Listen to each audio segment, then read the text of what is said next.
अस्सलाम वालेकुम स्टूडेंट्स, मैं हूं शाकिर हुसैन, आपका फ़िज़िक्स टीचर। डियर स्टूडेंट्स, इस लेक्चर में हम यूनिट नंबर 4 फोर्सेस का घुमाने का असर के सवालात को डिस्कस करेंगे। और इन सवालात में हम सबसे पहले सवाल नंबर 4.1 जो कि MCQs से रिलेटेड है, इसको डिस्कस करेंगे। और इसके बाद हम मुख्तसर सवालों को डिस्कस करेंगे। इनको डिटेल से समझने के लिए आइए चलते हैं लाइट बोर्ड की तरफ। तो डियर स्टूडेंट्स, सवालात को शुरू करते हैं जो कि यूनिट नंबर 4 फोर्सेस का घुमाने का असर में से है।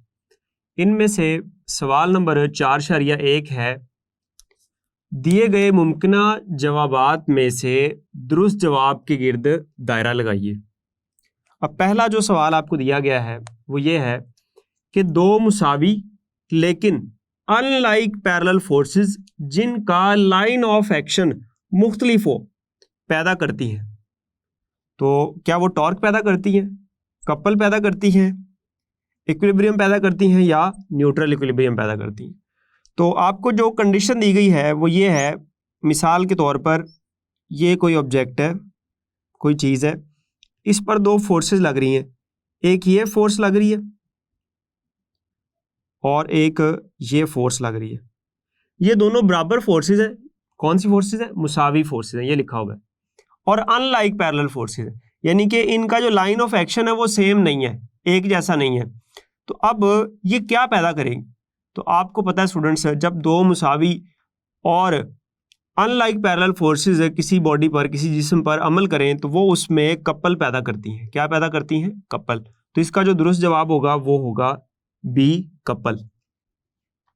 सवाल नंबर 2 है, हेड टू टेल रूल से वेक्टर्स की तादाद जिन्हें जमा किया जा सकता है वो है। आप हेड टू टेल रूल की मदद से कितने वेक्टर्स को जमा कर सकते हैं? 2 वेक्टर्स को, 3 को, 4 को, या कोई भी तादाद हो आप सबको जमा कर सकते हैं। तो इसका दुरुस्त जवाब होगा कोई भी तादाद। क्यों? कि जितने मर्जी वेक्टर हों आप उनको हेड टू टेल रूल की मदद से जमा कर सकते हैं। चाहे 10 हैं, 20 हैं, 50 हैं, 100 हैं, 1000, जितने भी हैं आप सबको जमा कर सकते हैं। ठीक है, तो दुरुस्त जवाब इसका डी हो गया। उसके बाद हम बात करते हैं सवाल नंबर 3 की।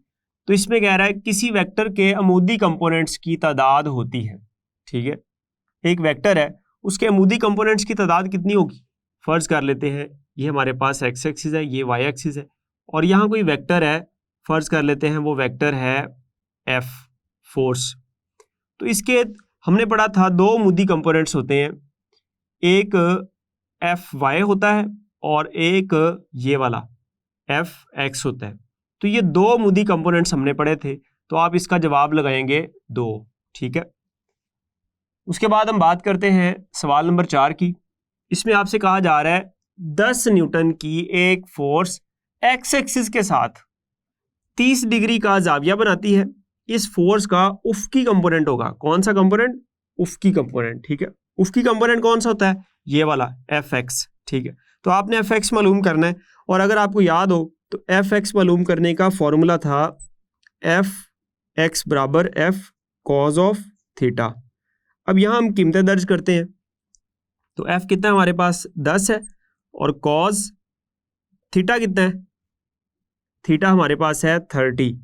ठीक है, कॉज 30 कितना होता है? ये आ जाएगा 10, और कॉज 30 होता है 0.866 एंड सो ऑन। तो जब हम 10 को इससे ज़रब देंगे तो ये आ जाएगा 8.66, या इसको हम तकरीबन 8.7 न्यूटन कह सकते हैं। तो आप बताइए इनमें से ए, बी, सी या डी कौन सा ऑप्शन दुरुस्त होगा? बिल्कुल इसका ऑप्शन होगा डी, 8.7 न्यूटन। उसके बाद सवाल नंबर 5 की बात करें अगर हम, तो इसमें आपसे कहा जा रहा है एक कपल अमल में आता है। कपल कब अमल में आता है? ये देखिए यहाँ हमने कपल को पढ़ा है कि 2 मुसावी फोर्सेस हों और उनका लाइन ऑफ एक्शन एक ना हो। ठीक है, या लिखा हुआ है ना, अनलाइक पैरेलल फोर्सेस जिनका लाइन ऑफ एक्शन मुख्तलिफ हो, तो वो कपल पैदा करती हैं। तो आंसर है इसके, पहला जवाब है 2 एक दूसरे पर अमूदी फोर्सेस से, यानी कि एक दूसरे पर परपेंडिकुलर फोर्स हो। ठीक है, तो ऐसा नहीं है। 2 लाइक पैरेलल फोर्सेस जो एक ही सिमत में हो, तो ऐसा भी नहीं है। एक ही लाइन में अमल करने वाली मुसावी और मुखालिफ फोर्सेस, तो यहाँ देखें ये एक ही लाइन में फोर्सेस अमल नहीं कर रही, ये 2 मुख्तलिफ लाइनों में अमल कर रही। तो ये भी नहीं हो सकता। डी को देखते हैं, अब आखिरी उम्मीद है। एक ही लाइन में अमल ना करने वाली दो मुसावी और मुखालिफ फोर्सेस। वेरी गुड, ज़बरदस्त। ये देखें, ये एक फोर्स है, एक ये फोर्स है, ये दो फोर्सेस हैं जो एक ही लाइन में अमल नहीं कर रही, और मुखालिफ फोर्सेस एक इस तरफ लग रही है, एक इस तरफ लग रही है, और ये पैरेलल फोर्सेस हैं। तो ये जो है ये कंडीशन दुरुस्त हो रही है कपल के लिए। तो यहाँ जो दुरुस्त जवाब होगा वो होगा हमारे पास डी। चलिए जी, इसके बाद बात करते हैं हम सवाल नंबर 6 की। इसमें आपसे कहा जा रहा है कि एक जिस्म डायनामिक इक्विलिब्रियम में होता है जब इसका एक्सेलरेशन यूनिफॉर्म हो, इसकी स्पीड यूनिफॉर्म हो, इसकी स्पीड और एक्सेलरेशन यूनिफॉर्म हो, इसका एक्सेलरेशन 0 हो।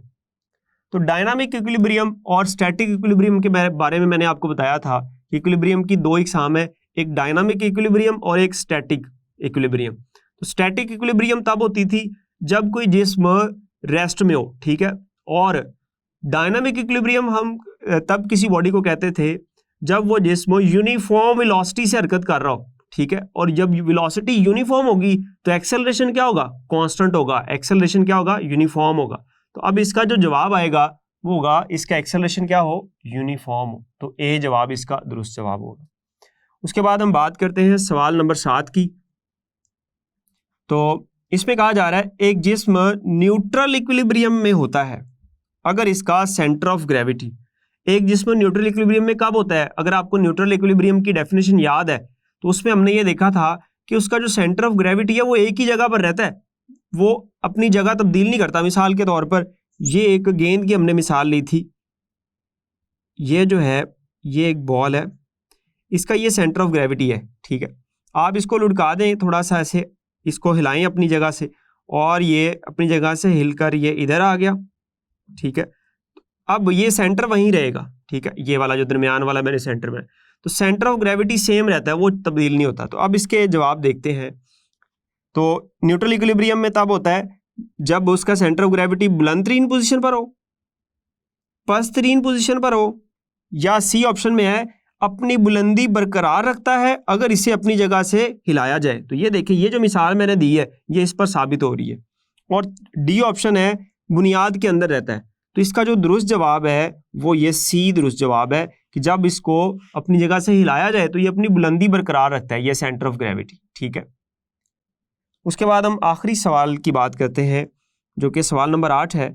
इसमें कहा जा रहा है रेसिंग कारें मतवाजन बनाई जाती हैं इनकी स्पीड बढ़ाकर, मास कम करके, सेंटर ऑफ ग्रेविटी नीचे करके, या चौड़ाई कम करके। तो जब हमने इक्विलिब्रियम की मुख्तलिफ इकसाम के बारे में पढ़ा था तो उसमें हमने ये बात पढ़ी थी कि रेसिंग कारें जो मतवाजन बनाई जाती हैं तो वो ऐसे बनाई जाती हैं कि हम उनका सेंटर ऑफ ग्रेविटी नीचे रखते हैं। जितना उसका सेंटर ऑफ ग्रेविटी पस्त तरीन मुकाम पर होगा ना, उतनी ही वो जो कार है वो मतवाजन होगी, वो स्टेबल होगी, ठीक है। तो अब इसका जवाब फिर क्या हो सकता है? इसका जो दुरुस्त जवाब हो सकता है वो सेंटर ऑफ ग्रेविटी नीचे करके, ठीक है। जितना सेंटर ऑफ ग्रेविटी नीचे करेंगे वो गाड़ी उतनी ही मतवाजन हो जाएगी, स्टेबल हो जाएगी। तो ये स्टूडेंट्स MCQs ख़त्म हुए। अब इसके बाद हम बात करते हैं मुख्तसर सवालों की। तो डियर स्टूडेंट्स, अब हम बात करते हैं इसके बाद जो मुख्तसर सवाल है हमारे, जो कि सवाल नंबर 4.2 से शुरू हो रहे हैं, तो उसको डिस्कस करने के लिए मैं ये बोर्ड रेज करता हूँ और फिर हम बात करते हैं मुख्तसर सवालों की। तो डियर स्टूडेंट्स, मुख्तसर सवालात को हम डिस्कस करते हैं, जिसमें आपसे कहा जा रहा है सवाल नंबर 2 में 4.2 में कह रहा है कि मंदरजा ज़ैल की तारीफ़ कीजिए। अब इसमें जो चीज़ें हैं, सबसे पहले रिजल्टेंट वेक्टर की तारीफ़ करनी हमने, उसके बाद टॉर्क की तारीफ़ करनी हमने, फिर सेंटर ऑफ मास और सेंटर ऑफ ग्रेविटी। तो इन सब की तारीफ़ करें वो कह रहा है। तो सबसे पहले हम बात करते हैं रिजल्टेंट वेक्टर की। चूँकि स्टूडेंट्स मैंने ये तमाम चीज़ें आपसे बड़ी डिटेल में जब हमने इस चैप्टर को पढ़ा था तो उसमें ये सारी डिटेल में मैंने आपसे डिस्कस की हुई है। तो यहाँ पर मैं आपको ये इनकी सिर्फ मेन बात बताऊंगा और हम आगे चलते चले जाएंगे, ठीक है। तो बात करते हैं रिजल्टेंट वेक्टर की। रिजल्टेंट वेक्टर क्या होता है? रिजल्टेंट वेक्टर वो वाला वेक्टर होता है, एक सिंगल वेक्टर होता है कि जिसका हासिल ज़रब बराबर होता है उन तमाम वेक्टर्स के जो आप जितने भी वेक्टर आप जमा करेंगे। मिसाल के तौर पर आप 10 वेक्टर को जमा करते हैं और उनका जो इक्वल आएगा, यानी कि 10 वेक्टर को जमा करने से जो जवाब आएगा, एक सिंगल वेक्टर आएगा, वो जो सिंगल वेक्टर है वो हमारा क्या कहलाएगा, रिजल्टेंट वेक्टर कहलाएगा। तो यहाँ पर मैंने डेफिनेशन लिखी इसकी, 2 या 2 से ज़्यादा वेक्टर्स के जमा से हासिल होने वाले वेक्टर को रिजल्टेंट वेक्टर कहते हैं। रिजल्टेंट वेक्टर का असर जमा किए गए वेक्टर्स के मजमूई असर के बराबर होता है। ठीक है, ये डेफिनेशन होगी रिजल्टेंट वेक्टर की। इसके बाद हम बात करते हैं टॉर्क की। तो टॉर्क हमने पढ़ा, और जब हमने एमसीक्यूज देखे तो उसमें भी हमने ये देखा कि टॉर्क क्या होता है, किसी जिस्म के गर्दिशी असर को, यानी कि कोई फोर्स आप किसी जिस्म पर लगाते हैं और वो फोर्स उस जिस्म को घुमा देती है। ठीक है, तो उस असर को हम क्या कहते हैं, टॉर्क कहते हैं। जैसे यहाँ यूनिट का भी नाम है फोर्सेस का घुमाने का असर, तो फोर्सेस किसी जिस्म को जब घुमाती हैं तो हम कहते हैं इसमें टॉर्क पैदा हुआ है। ठीक है, तो फोर्सेस के गर्दिशी असर को हम क्या कहते हैं, टॉर्क कहते हैं।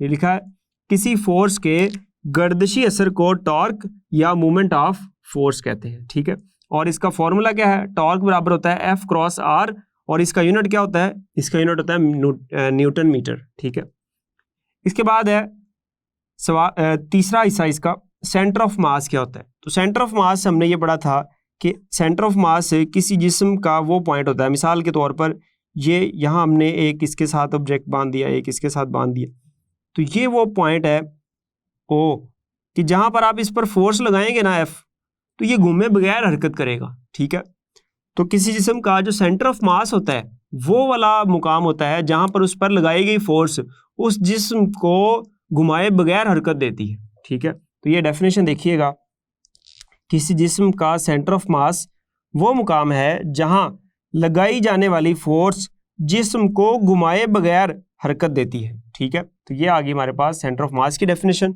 उसके बाद हम बात करते हैं सेंटर ऑफ ग्रेविटी की।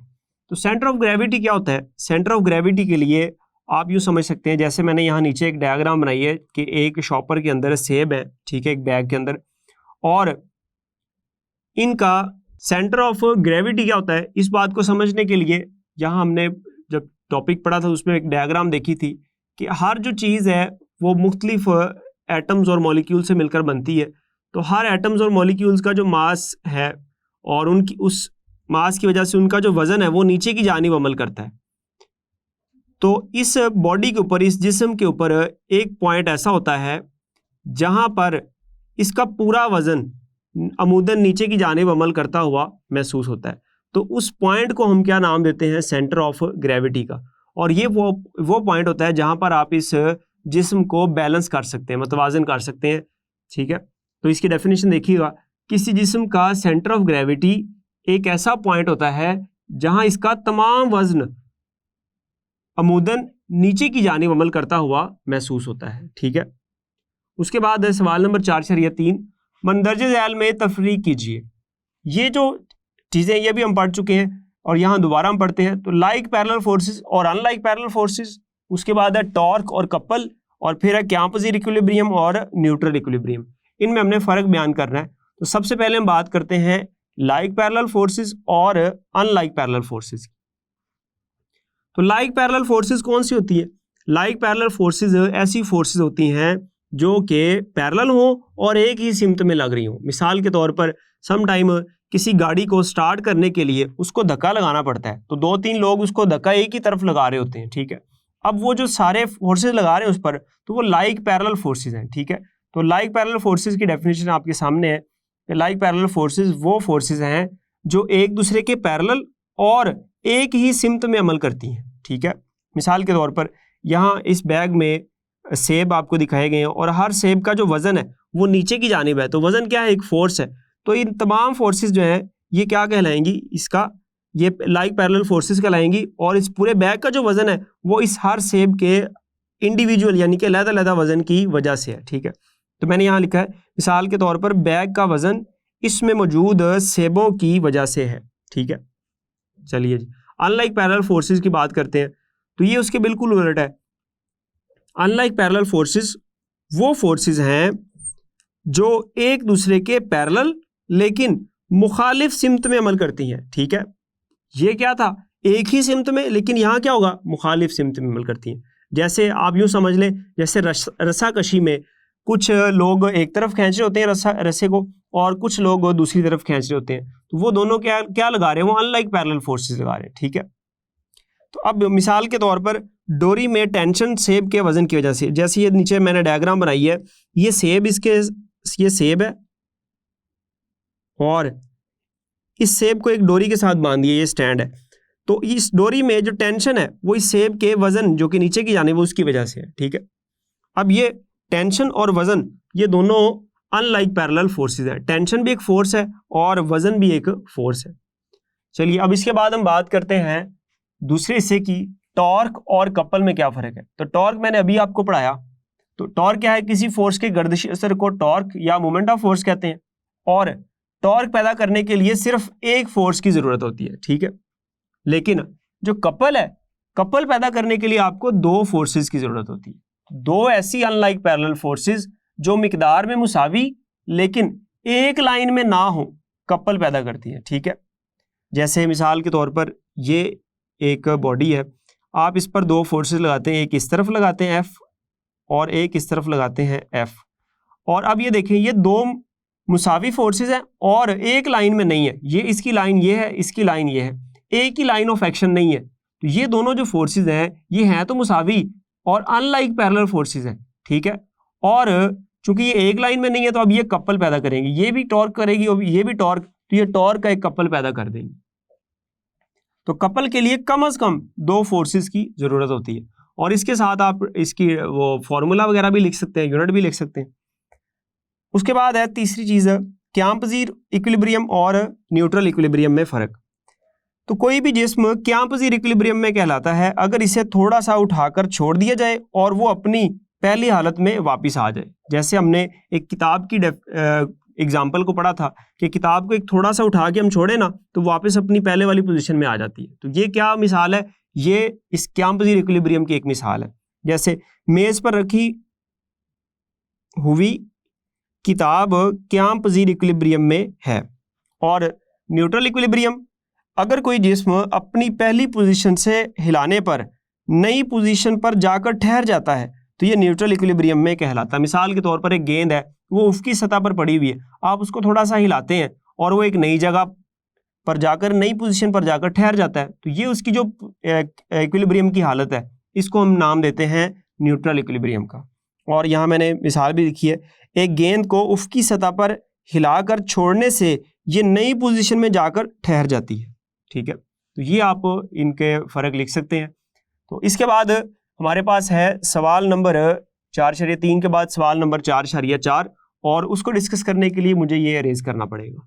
तो डियर स्टूडेंट्स, बात करते हैं हम अगले सवाल की, जो कि है सवाल नंबर 4.4।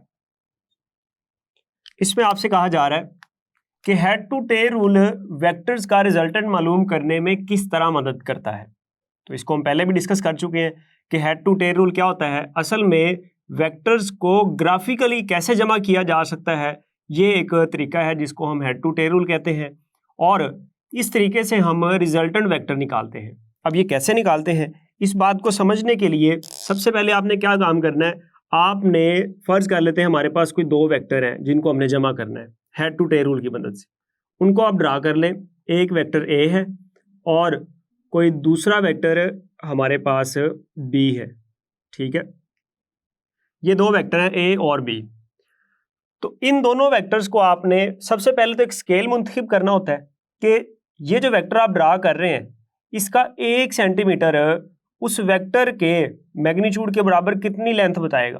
ठीक है, मिसाल के तौर पर अगर फोर्स है तो हम फर्ज कर लेते हैं कि 1 सेंटीमीटर बराबर होगा 2 न्यूटन के।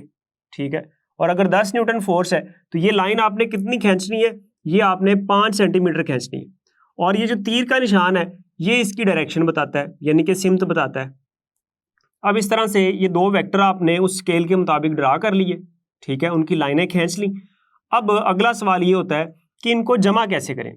तो इनको जमा करने के लिए head to tail rule use करते हैं, और उसमें क्या काम करते हैं कि पहले ए को ड्रा करते हैं, ए की लाइन को ड्रा किया यानी कि खींचा हमने, और फिर ए का जो हेड होता है इस हेड के साथ जो वेक्टर बी है इसकी टेल को हम ज्वाइन कर देते हैं, टेल को इसके साथ मिला देते हैं। ठीक है, जैसे मैं यहां पर ये काम करता हूं, तो सबसे पहले आप वेक्टर ए ड्रा करें, ये आपने वेक्टर ए ड्रा कर दिया, ठीक है। वेक्टर ए की जो नुमाइंदा लाइन है वो आपने खींच दी। अब वेक्टर ए के हेड के साथ, ये इसका हेड है, ठीक है, इस हेड के साथ आपने वेक्टर बी की इस टेल को आपने मिला देना है। और ये ऐसे है ना, ये देखिए यूं है वेक्टर, तो इसको आपने यहां ऐसे मिला देना है। ये आपके पास आ गया वेक्टर बी, ठीक है जी। तो आपने वेक्टर बी की टेल को वेक्टर ए के हेड के साथ मिला दिया। अब इनका रिजल्टेंट क्या होगा? तो अगर ये तो दो वेक्टर हैं, दो से ज्यादा होते तो उनको ऐसी अगला जो सी वेक्टर होता उसकी टेल को इसके हेड के साथ मिला देते, फिर इस तरह से आगे या हम इसी तरह से काम चलाते जाते। अब चूंकि दो वेक्टर हैं हमारे पास, तो अब इनका रिजल्टेंट कैसे मालूम किया जा सकता है? तो उसके लिए हम क्या काम करेंगे, जो पहला वेक्टर ए है इसकी टेल और जो आखिरी वेक्टर बी है उसके हेड को आपस में मिला देंगे। तो एक ऐसी लाइन खींचेंगे जो कि वेक्टर ए और वेक्टर बी को आपस में मिलाए, वेक्टर ए की टेल को और वेक्टर बी के हेड को, और इसकी जो सिमत होगी वो वेक्टर ए से वेक्टर बी की तरफ होगी, और ये हमारे पास आ जाएगा रिजल्टेंट वेक्टर, और ये बराबर होगा ए जमा बी के, ठीक है। तो इस तरीके से आप रिजल्टेंट मालूम कर सकते हैं। तो ये मैंने इसका जवाब भी लिख दिया यहाँ पर। हेड टू टेल रूल में सबसे पहले एक मुनासिब स्केल मुंतखब करें, फिर दिए गए वेक्टर्स में से पहला वेक्टर स्केल के मुताबिक खींचे, जैसा कि वेक्टर ए, ये देखिए। दूसरा वेक्टर बी इस तरह खींचे कि इसकी टेल पहले वेक्टर के हेड पर हो, ये देखिए। पहला वेक्टर ड्रा किया और दूसरा वेक्टर बी इस तरह से हमने खींचा कि उसकी जो टेल है वो पहले वेक्टर के हेड पर है। अब वेक्टर ए की टेल को वेक्टर बी से मिलाने वाली लाइन खींचे, वेक्टर ए की टेल को वेक्टर बी के हेड से मिलाने वाली लाइन खींचे, ठीक है। ये लाइन रिजल्टेंट वेक्टर आर को जाहिर करेगी। तो ये जो लाइन है, ये रेड लाइन मैंने जो बनाई है, ये रिजल्टेंट वेक्टर आर को जाहिर कर ली। तो इस तरीके से आप हेड टू टेल रूल की मदद से रिजल्टेंट मालूम कर सकते हैं। अब बात करते हैं सवाल नंबर 4.5 की। तो इसमें कह रहा है किसी फोर्स को इसके अमूदी कंपोनेंट्स में किस तरह तहलील किया जा सकता है। तो ये अगर आपको याद हो तो ये जब हमने रेजोल्यूशन ऑफ फोर्सेस वाला टॉपिक पढ़ा था, कौन सा? रेजोल्यूशन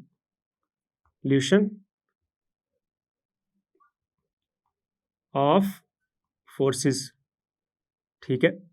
ये टॉपिक मैंने आपको एक लॉन्ग क्वेश्चन कराया था। ये जो क्वेश्चन है ये लॉन्ग क्वेश्चन ही है, ठीक है।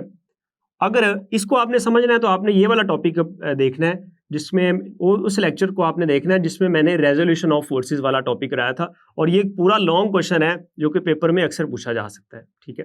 तो इसका जवाब आपने वहां से देखना है। इसको अगर मैं दोबारा कराऊंगा तो दोबारा सेम वही जवाब है जो कि मैंने पहले कराया हुआ है। इसके बाद हम बात करते हैं सवाल नंबर 4.6 की। तो इसमें कह रहा है कोई जिस्म कब इक्विलिब्रियम में होता है। तो आपने ये इसकी डेफिनेशन पढ़ी कि कोई जिस्म इक्विलिब्रियम में होगा अगर उस पर कोई नेट फोर्स अमल ना कर रही हो, ठीक है। तो या हम ये कह सकते हैं, इसका जवाब हम यूं भी लिख सकते हैं कि कोई जिस्म इक्विलिब्रियम में होता है अगर इस पर अमल करने वाली तमाम फोर्सेस और टॉर्क का रिजल्टेंट सिफर हो, ठीक है जी। तो ये इसका जवाब है कि अगर उस पर अमल करने वाली तमाम फोर्सेस का रिजल्टेंट और तमाम टॉर्क्स का, यानी कि टॉर्क का रिजल्टेंट वो भी क्या हो, सिफर हो, तो फिर हम कहेंगे वो जिस्म इक्विलिब्रियम में। यानी कि सिग्मा एफ बराबर क्या होना चाहिए, 0 के, और सिग्मा टॉ बराबर क्या होना चाहिए, 0 के, ठीक है। तो ये दो कंडीशनें ये पूरी होंगी तो कोई जिस्म इक्विलिब्रियम में होगा। सवाल नंबर 7 है, इसमें आपसे कहा जा रहा है इक्विलिब्रियम की पहली शर्त की वजाहत करें। तो अब ये देखें, वजाहत करें, वजाहत का मतलब है कि ये एक लॉन्ग क्वेश्चन है। तो इक्विलिब्रियम की पहली शर्त क्या थी? इक्विलिब्रियम की जो पहली शर्त थी वो ये था कि सिग्मा एफ बराबर क्या होना चाहिए, 0 के। सिग्मा एफ एक्स बराबर क्या होना चाहिए, 0 के, और सिग्मा एफ वाई बराबर क्या होना चाहिए, 0 के। मतलब तमाम फोर्सेस, कोई जिसम इक्विलिब्रियम में होगा अगर उस पर अमल करने वाली तमाम फोर्सेस का रिजल्टेंट क्या हो, सिफर हो, तो हम कहेंगे कि ये इक्विलिब्रियम की पहली शर्त है। और ये जो है, ये मैंने एक लॉन्ग क्वेश्चन कराया था, ये भी एक लॉन्ग क्वेश्चन है, तो इसको आप वहां से देखेंगे उस टॉपिक में जब मैंने इक्विलिब्रियम की पहली शर्त को डिस्कस किया था। और इसके बाद बात करते हैं हम सवाल नंबर 4.8 की। तो इसमें आपसे कहा जा रहा है इक्विलिब्रियम की दूसरी शर्त की क्या जरूरत है अगर कोई जिस्म इक्विलिब्रियम की पहली शर्त पूरी करता है। तो देखिएगा, अब ये देखें, ये कोई जिस्म है हमारे पास, ठीक है। अब पहली शर्त क्या थी इक्विलिब्रियम की? इक्विलिब्रियम की पहली शर्त ये है कि जिस्म पर अमल करने वाली तमाम फोर्सेस का रिजल्टेंट क्या हो, सिफर हो। मिसाल के तौर पर इस जिस्म पर एक फोर्स अमल करती है F, ठीक है, इसको मैं F1 कह देता हूं, और ये है 10 न्यूटन। और एक फोर्स इस तरफ अमल कर रही है और इसको मैं कह देता हूं F2, और ये भी कितनी है, ये भी 10 न्यूटन है। अब इन दोनों फोर्सेस में देखिए, दोनों बराबर फोर्सेस हैं, मुसावी फोर्सेस हैं, लेकिन हम मुखालिफ सिमत में लग रही है, तो ये दोनों एक दूसरे को कैंसिल कर देंगी और इस पर जो नेट यानी कि रिजल्टेंट फोर्स है वो क्या होगी, सिफर। लेकिन उसके बावजूद ये जो जिस्म है, क्या ये यही रुका रहेगा? बिल्कुल भी नहीं, ये घूम जाएगा, ठीक है, ये ऐसे रोटेट कर जाएगा। तो जब ये घूम जाएगा इसका मतलब है पहली शर्त अब भी पूरी हो रही है, लेकिन ये जिस्म इक्विलिब्रियम में नहीं है। तो इक्विलिब्रियम में होने के लिए एक और शर्त की जरूरत पड़ गई, और वो क्या शर्त है? वो ये है कि इस पर अमल करने वाला जो टॉर्क है वो भी क्या होना चाहिए, वो भी सिफर होना चाहिए, ठीक है। तो यही वजह है कि हमें इक्विलिब्रियम की दूसरी शर्त की जरूरत पेश आई। तो इसका जवाब मैंने आपके सामने लिखा है, इसको देखिएगा। जब दो मुसावी और मुखालिफ फोर्सेस किसी जिस्म पर दो मुख्तलिफ पॉइंट्स पर अमल कर रही हों, जैसे यहाँ एक F1 और एक F2 दोनों मुसावी फोर्सेस हैं और मुखालिफ सिमत में, ठीक है, और मुख्तलिफ पॉइंट्स पर अमल कर रही है, एक इस पॉइंट पर और एक इस पॉइंट पर। तो फिर क्या होगा? तो जिस्म पर कुल फोर्स सिफर होगी, ठीक है, मगर जिस्म इक्विलिब्रियम में नहीं है क्योंकि घूम गया ना, घूमना, और पहली शर्त के पूरा होने के बावजूद घूमने पर माइल है, ठीक है। यहां जिस्म के इक्विलिब्रियम पर होने के लिए दूसरी शर्त का पूरा होना भी जरूरी है, ठीक है। तो यहां पर हमें दूसरी शर्त की जरूरत पेश आती है जिसके मुताबिक सिग्मा टा क्या होना चाहिए, सिफर होना चाहिए, ठीक है। सवाल नंबर है 9। इसमें आपसे कहा जा रहा है कि इक्विलिब्रियम की दूसरी शर्त क्या है। तो ये इक्विलिब्रियम की दूसरी शर्त हमने जब पढ़ी थी तो हमने ये देखा था कि यहाँ बार बार हम डिस्कस भी कर चुके हैं, ये वाली इक्विलिब्रियम की दूसरी शर्त है कि कोई जिस्म इक्विलिब्रियम की दूसरी शर्त पर पूरा उतरता है कब? अगर उस पर अमल करने वाला जो रिजल्टेंट टॉर्क है वो क्या हो, वो सिफर हो। तो इसका जवाब हम यूं लिख सकते हैं, इक्विलिब्रियम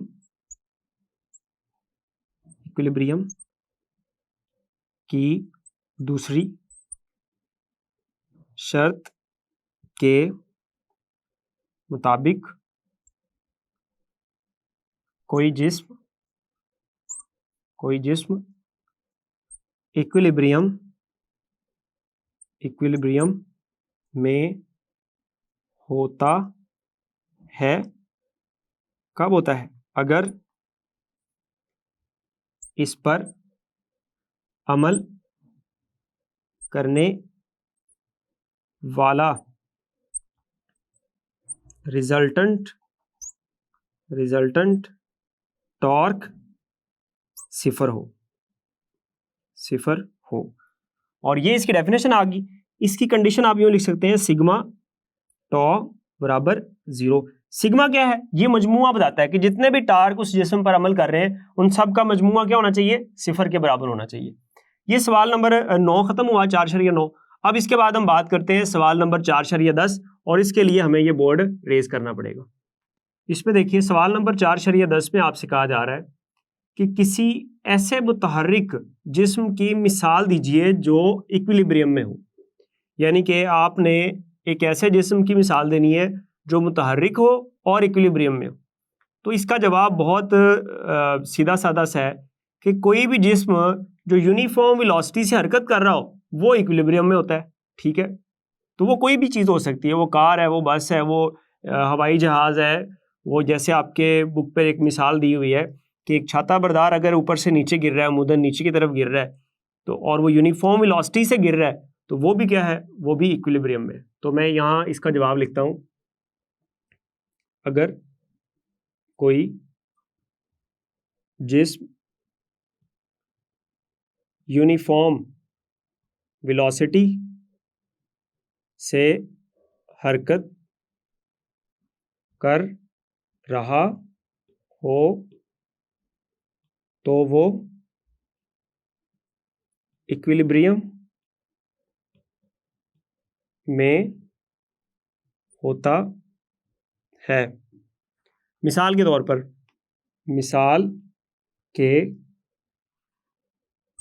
तौर पर अमुदन नीचे की जानिब यूनिफॉर्म वेलोसिटी से गिरता हुआ छाता बरदार आप कह सकते हैं, वो जो पैराट्रूपर होता है, ठीक है। तो ये इसका जवाब है कि किसी ऐसे मुतहर्रिक जिस्म की मिसाल दीजिए जो इक्विलिब्रियम में हो।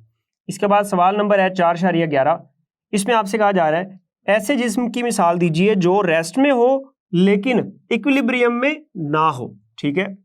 तो इसकी मिसाल ये है कि फ़र्ज़ कर लेते हैं कि आप किसी जिस्म को अमुदन ऊपर की जानिब फेंकते हैं, ठीक है। मिसाल के तौर पर आप एक बॉल को अमुदन ऊपर की जानिब फेंकते हैं, ठीक है। और जब ये बॉल मैक्सिमम हाइट पर पहुंचेगी, अपने बुलंद तरीन मुकाम पर होगी, तो एक लम्हे के लिए ये रुकेगी, ठीक है। और जब ये एक लम्हे के लिए रुकेगी तो उस वक्त ये रेस्ट में होगी, लेकिन चूंकि इस पर मुसलसिल ग्रेविटी की फोर्स नीचे की जानिब बबल कर रही है तो उस वजह से इसमें एक्सेलरेशन होगा, ठीक है। अब ये देखें, इस पोजीशन पर ये जो गेंद है ये रेस्ट में तो है लेकिन ये इक्विलिब्रियम में नहीं है, ठीक है, क्योंकि इसमें एक्सेलरेशन है अभी। तो इसका जवाब मैंने लिखा है अमुदन ऊपर की जानिब फेंका गया जिस्म जब बुलंद तरीन मुकाम पर एक लम्हे को रुकता है तो हालत रेस्ट में होने के बावजूद ग्रेविटी की फोर्स इस पर अमल करती है। ये फोर्स गेंद में एक्सेलरेशन पैदा करती है, लिहाजा जिस्म रेस्ट में तो है मगर इक्विलिब्रियम की हालत में नहीं है। तो ये इसका जवाब है, सवाल नंबर 4.11 का। इसके बाद हम बात करते हैं सवाल नंबर 4.12 की। इसमें आपसे कहा जा रहा है कि कोई जिस्म इक्विलिब्रियम में क्यों नहीं हो सकता अगर इस पर सिंगल फोर्स अमल कर रही हो। तो ये देखिए, जैसे हमारे पास ये कोई ऑब्जेक्ट है, इस पर मैं एक सिंगल फोर्स लगाता हूं F, ठीक है। इस चीज पर आप सिंगल फोर्स F लगाएंगे, मुझे बताएं क्या ये जो जिस्म है ये क्या इक्विलिब्रियम में आ सकता है। तो इसके लिए देखें, इक्विलिब्रियम के लिए दो शराइत का पूरा होना जरूरी है, और वो पहली शर्त क्या है, पहली शर्त ये है कि जो रिजल्टेंट फोर्स है, ठीक है, वो क्या हो, वो सिफर हो। जैसे हमने पढ़ा था पहली शर्त के मुताबिक सिग्मा एफ बराबर क्या होना चाहिए, 0 के बराबर होना चाहिए। अब एक जो सिंगल फोर्स है उसकी वजह से वो जो पहली शर्त है वो पूरी ही नहीं होती, ठीक है। तो अगर दो फोर्सेस हों जो एक दूसरे को कैंसिल करें तो उस सूरत में पहली शर्त पूरी हो सकती है। तो अगर एक सिंगल फोर्स होगी तो उसकी वजह से जो पहली शर्त है वो पूरी नहीं होती, यानी कि सिग्मा एफ बराबर 0 नहीं होता, जिसकी वजह से वो जिस्म इक्विलिब्रियम में नहीं हो सकता। तो जवाब मैंने लिखा है जब किसी जिस्म पर सिंगल फोर्स अमल कर रही हो तो इस पर नेट फोर्स सिफर के बराबर नहीं होती और इक्विलिब्रियम की पहली शर्त पूरी नहीं होती, इसलिए जिस्म इक्विलिब्रियम में नहीं होता, ठीक है। तो ये इसका जवाब है।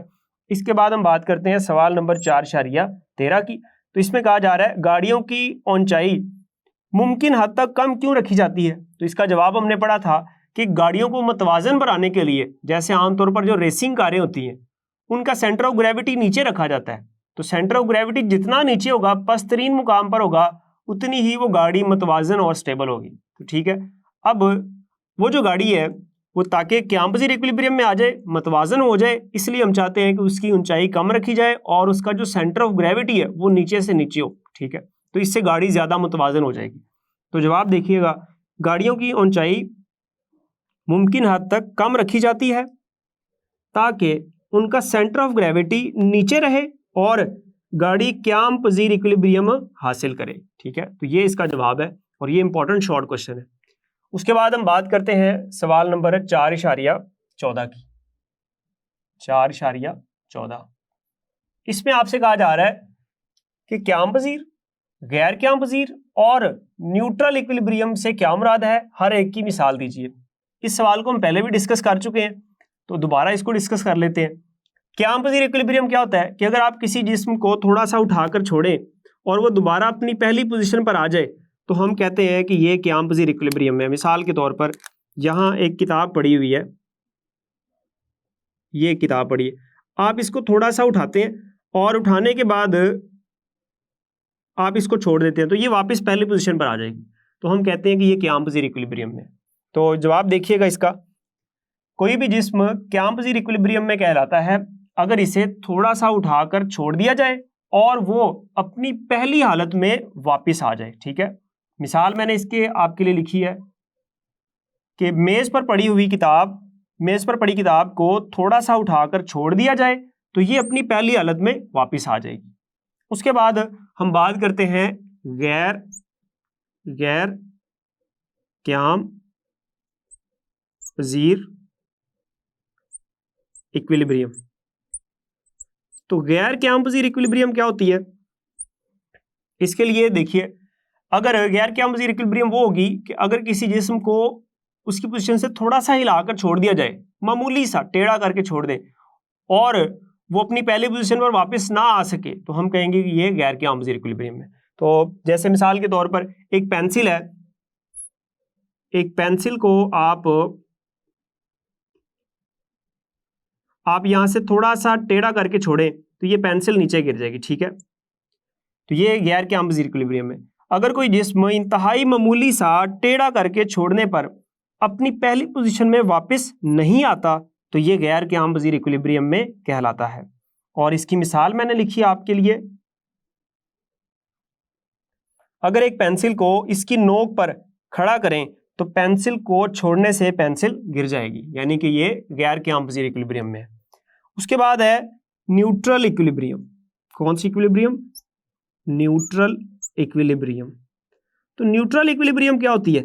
न्यूट्रल इक्विलिब्रियम हमने ये पढ़ा था कि अगर किसी जिस्म को उसकी पहली पोजीशन से हिलाकर छोड़ दिया जाए और वो नई पोजीशन पर आ जाए, ठीक है, तो हम कहते हैं कि ये किस में है, ये न्यूट्रल इक्विलिब्रियम है। जैसे गेंद की मिसाल हम ले लें, जैसे बेलने की मिसाल ले लें। ठीक है, तो यहाँ पर इसकी डेफिनेशन देखिए, अगर कोई जिस्म अपनी पहली पोजीशन से हिलाने पर नई पोजीशन पर जाकर ठहर जाता है तो ये न्यूट्रल इक्विलिब्रियम में की हालत में है। ठीक है, इसकी मिसाल क्या हो सकती है? इसकी मिसाल आप ये कह सकते हैं कि गेंद को जब आप हिलाकर छोड़ते हैं तो वो वापस अपनी एक नई पोजीशन पर आ जाती है, और ये किस में है? ये न्यूट्रल इक्विलिब्रियम में है। तो यहां आप मिसाल दे सकते हैं गेंद की। गेंद को हिलाने पर ये नई पोजीशन में आ जाती है। ठीक है, तो ये इसकी मिसाल आप दे सकते हैं, गेंद को हिलाने पर ये नई पोजीशन में आ जाती है और वहां ठहर जाती है, तो ये इसकी मिसाल है। अब ये हमारे मुकम्मल हुए यूनिट नंबर 4 के जो मुख्तसर सवाल थे। तो डियर स्टूडेंट्स, इस लेक्चर में हमने MCQs के अलावा मुख्तसर सवालों को डिस्कस किया और उम्मीद करता हूँ आपको ये लेक्चर समझ आया होगा। अगले लेक्चर में जल्द मिलेंगे, तब तक के लिए अल्लाह हाफिज़।